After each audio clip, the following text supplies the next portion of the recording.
Happy New Year. For this first video of the new year, I wanted to talk about the typical time frame for a real estate transaction for those of you who may be thinking about making a move this year and unaware of the timing of things.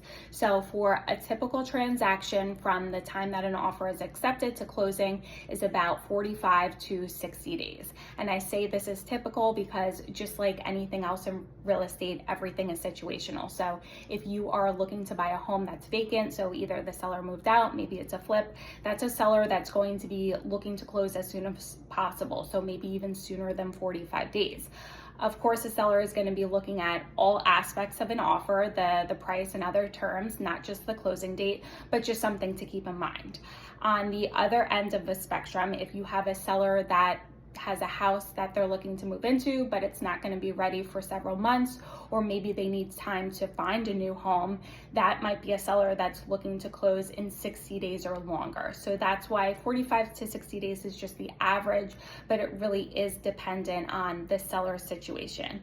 I met with a new client this week that was trying to work around the end of the lease for the end of their lease for buying a new home, and wanted to know kind of when the time frame is that they should seriously start looking.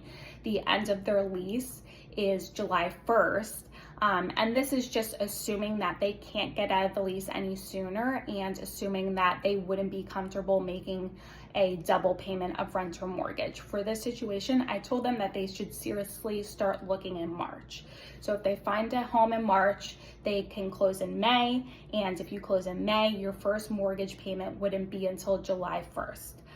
Mortgage payments are the opposite of rent payments. So rent, you pay ahead of time for the month you're about to live in the house.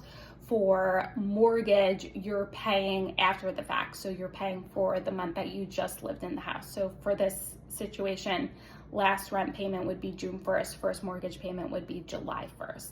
From the seller's perspective, if you are looking to move into a new home, if you already have a new home and that home isn't going to be ready until the summer, putting your house on the market right now would be a bit premature. Now, if for some reason you need to pull the equity out of your house, you need to sell your house right now, there are certain situations, we are still in a seller's market, where you could put your house on the market now, find a buyer to close in 45 to 60 days and have them let you stay in the home or rent the home back for a certain amount of time. But just keep in mind, there's still going to be parameters for how long you can stay in the home, especially if that buyer is getting a mortgage. Hopefully this helps. If you are thinking about buying, selling, investing this year, please feel free to reach out. I'm happy to help. You could either leave me a message or my email address is steph.geist@gmail.com.